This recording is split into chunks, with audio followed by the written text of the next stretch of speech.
forget to like and subscribe. And hit the notification bell so we can go to college and get more knowledge. Actually, you can't do it with Bitcoin. You pay $50 for a $2 cup of coffee, a $50 transaction fee. You don't know what it's going to cost you in 10 minutes. Exactly. There are some cryptos that are working with regulators and are working with banks. I agree. Ripple would be an example. Ripple would be an example, right. Now this is and I can imagine in the next 5 years, instead of us doing sterling against the dollar or sterling against yen and doing these types of transactions, we'll do sterling versus Ripple.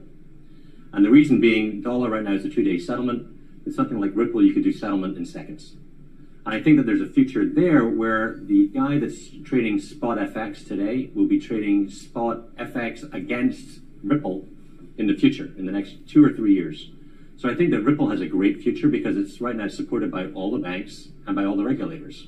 And it has an elastic monetary base, right? So well, if we take that...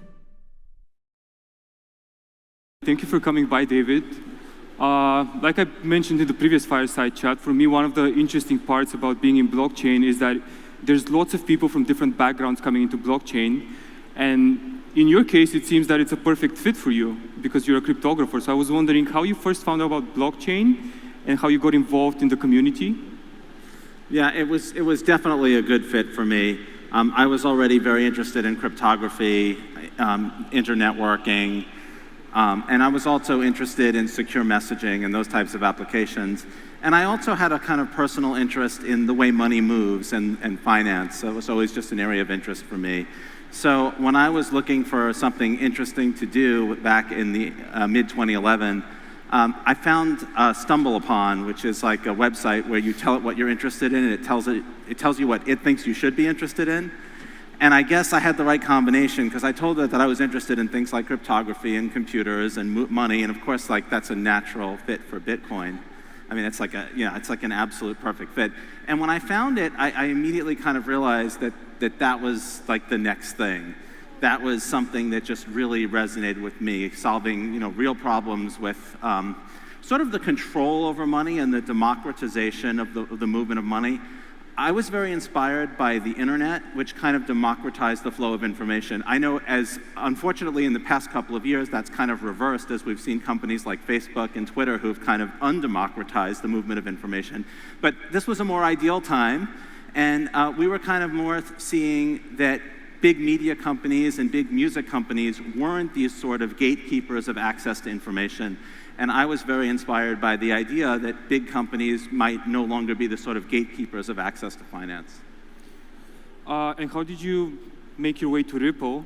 What attracted you to Ripple in the first place? It was kind of just a matter of being in the right place at the right time. I was very interested in looking at the mechanics of the Bitcoin system. From a kind of an engineering background, when someone presents you with like a complete solution, like it doesn't matter if it could be a car or it could be a computer, like if you're an engineer, you don't just want to know like what does it do, but you really want to know how it does it. What are the pieces that it have? How do they work together? If it does something that you think is interesting or useful, how is it that it does that? Is there some better way that you could do that? Kind of very analytical. And I was in that mindset looking at Bitcoin, looking at certain things that it did. Like one thing that I think was enormous was this idea that every participant just verifies everything. This idea that you don't take anybody else's word for anything. That as long as we all know the rules that a system should follow, we can all enforce them. And that was tremendously inspiring to me. And as luck would have it, Jed McCaleb at the time was starting to look at this idea of proof of work. And I think a lot of people in the industry were starting to realize that proof of work wouldn't be as decentralizing and democratizing as we'd hoped, because someone's going to have the cheapest power, someone's going to have the best ASICs, and we had this idea that everybody would be able to mine. Like if you had some extra computing power, you could just mine and make money, and that was very naive.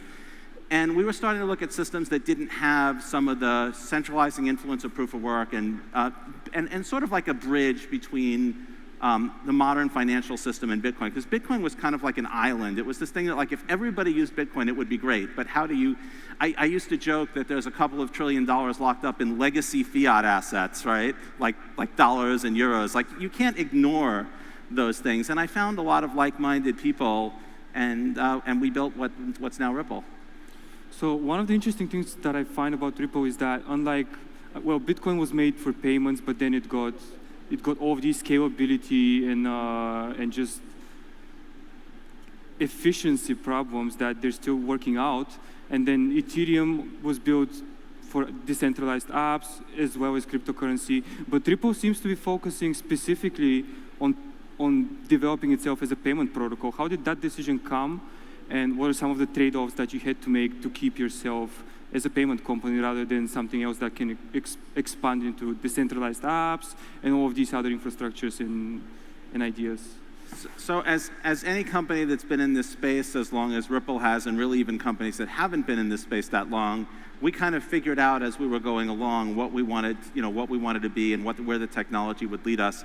I think our very early vision, like almost from the very beginning, was this idea of a sort of cross-currency system, a system that wasn't based on everybody using the exact same currency as their everyday currency, but was more built on interoperability, this idea that if I had dollars and I wanted to pay someone euros, there should be some system that makes that easy.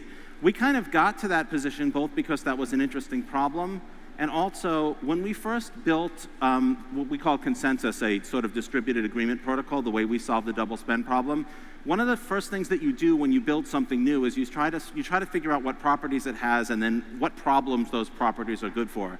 So like if you invented a new material, you might say, well, like, is it light? Is it cheap? Is it strong? Is it resistant to rust? Does it have some set of properties that make it useful for something? And one of the first things that we discovered is that distributed agreement protocols like consensus don't have some dictator that gets to choose what transactions go in every block like Bitcoin does. And what that's good for is a decentralized exchange. Because if you're going to have a decentralized exchange built on top of proof of work, the miner who mines each block can game the exchange by ordering the transactions inside that block. So if I place an offer to trade 2 assets and the market has moved against me, the miner can say, oh no, you can't cancel that offer. I'm actually going to take it and I'm going to resell that at a worse price. Like, he can game the system for each block that he mines. And decentralized exchanges built on top of platforms like Ethereum have had that kind of problem with front running and exchange gaming. So when we realized that we had built a system that didn't have those particular vulnerabilities, we said, okay, what's the problem where those vulnerabilities are the most serious than if you have a system that doesn't have them? And that was cross-currency payment. And that's kind of evolved into the company the way it is today, with this sort of institutional payment side and this sort of decentralized digital asset side, and then connecting them together and taking institutional payments from financial institutions that are all regulated and they do all the KYC and everything. And then on the other side, you've got this digital asset that anybody can hold and trade. And if you can prove that you can connect those two things together to build a sort of global liquidity pool. So yesterday, I saw you walking around and you were talking with one of the attendees. And one of the things that struck me, I kind of listened in on the conversation. You were talking about including everyone in the cryptocurrency space, as well as including banks and financial institutions, which wasn't how you initially got started with the field, because you mentioned you were looking into ways how we can democratize that technology and take some of the power away from banks. But recently, Ripple launched a pilot with a number of banks for a new system called X-Current, I believe, or was it X-Rapid, the one? You could be talking about either of those two systems. So X-Current is a payment product that allows banks to complete payments with bidirectional messaging. X-Rapid settles through XRP. Yeah, so there was some criticism about X-Current that basically the banks are not really using XRP, but that's not exactly the case. Can you elaborate on that and how banks are using that system? Sure. So at first, there really wasn't enough liquidity available. The crypto exchanges weren't mature enough. It just wasn't realistic to settle through a digital asset directly. And so we focused on improving the payment system because the payment systems that people have were just very slow and they were unidirectional. So like if you look at a payment system like SWIFT, you sort of push a message out into the world and you kind of hope it gets to where it's supposed to go, and then the money moves completely separately. So we wanted to be able to settle through a digital asset, but you have to have the payments first. You kind of have a chicken and egg problem. If you don't have any payments, you're not going to get any liquidity, but if you don't have any liquidity, there's nothing you can do with the payments. So in the short term, we focused on the X-Current side, which is a payment system for banks. It's kind of like does what SWIFT does. It does the messaging, but it's faster. It doesn't have the failure rate that SWIFT has. And then we started to build, as you're just starting to see now that the digital currency side is more mature, now that the liquidity is available, now that the values are high enough, you're starting to see us deliver on that sort of original vision of settling those payments with the digital asset so that the payment can take place inside this sort of regulated space, but then there's a movement of XRP between sort of two regional liquidity hubs. And that's exactly what we're delivering today with XRapid. One of the other criticisms that often comes at your way is that basically the system is not so accessible to the general user. And I know we have a developer in our company who's currently developing a wallet for Ripple. And I was wondering, do you have any plans to open up the payment systems to users more broadly in the near future? And what are you doing to make that happen? I think in at least the near future, you're going to continue to see this separation. You're going to continue to see on the one side, there's like this payment network that institutions participate in. And the reason for that is because of regulatory compliance issues and just because it's just, we can't force banks to open up their processes. And the beautiful part is that we don't have to. If we can make the liquidity, if we can make the place where the actual value, where the money moves is open, then it doesn't matter as much that the other system is closed. So you can still participate in the liquidity pools, you can contribute to them, you can draw off them, and then if we can move those institutional payments through them, then you can get the benefit. I guess an analogy might be the internet. Like in the early days of the internet, traditional information providers just opened up websites. They were very similar to what they had always done. They weren't participatory. It was like the New York Times would let you read the New York Times just like they always did. An airline would let you, book a flight just like you always did.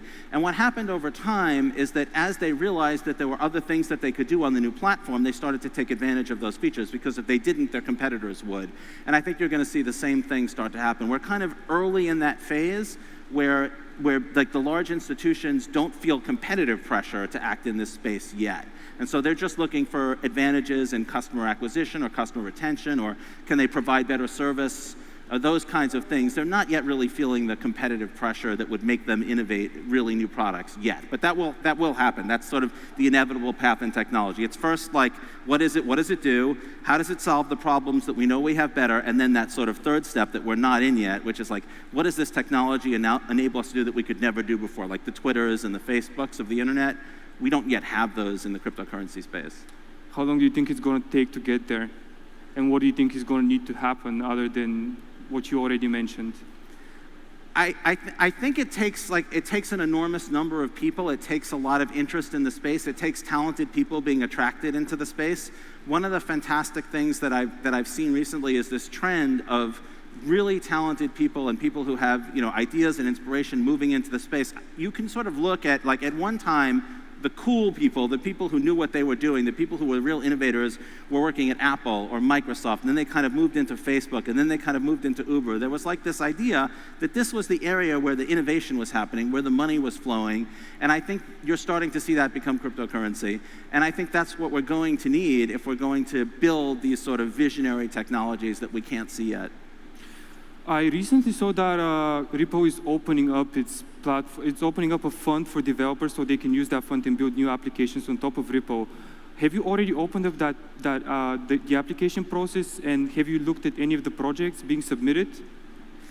Yeah, so that effort is called Spring, and that's a way to try to drive innovation on top of the XRP ledger so that we can bring new projects onto our ledger.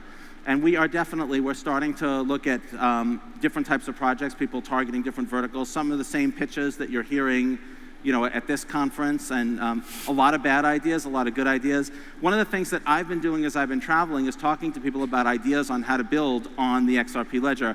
And it's kind of funny, I've had the same conversation many times where I'll talk to someone and they'll tell me what business they're in, and they'll say, I have this idea for how we should build on top of the XRP ledger. And I'll tell them, that's a terrible idea. You don't understand the ledger at all. Maybe you should do this. And they would tell me, that's a terrible idea. You don't understand my business at all. and we would exchange progressively less and less terrible ideas, right? And sometimes there's not a fit, or sometimes it's just a person who's looking to make a quick buck and he just doesn't actually have a real use case. He doesn't have a real problem that he wants to solve. He's just like, I heard that you can raise $140 million with a white paper. That's not a good thing. But in many of those cases, those things will turn into deals for Spring, where we work out some kind of arrangement with them where we incentivize them to develop on top of the platform. Is there one project that you're particularly fond of at that stage, and would you share what the project might be about and why you find it so interesting at that point? Well, I have to say that the one that I find the most interesting is the one that has been close to my heart for some time, which is Interledger and COIL.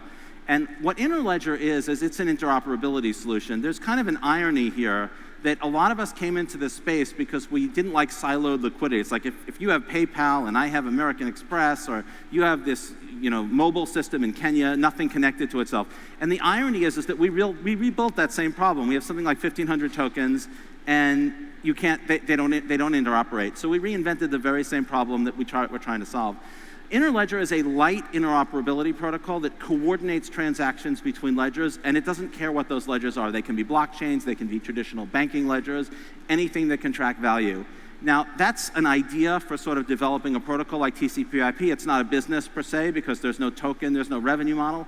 COIL is pursuing a particular business on top of that technology, which is paying for content. So rather than having ads and paywalls, you would be able to pay for content by streaming micropayments using an interoperability protocol. And because it's an interoperability protocol built around a web payment standard, it can connect to any payment system that interoperates with that standard. So you could potentially pay with Bitcoin or pay with euros or pay with anything that plugs into that standard.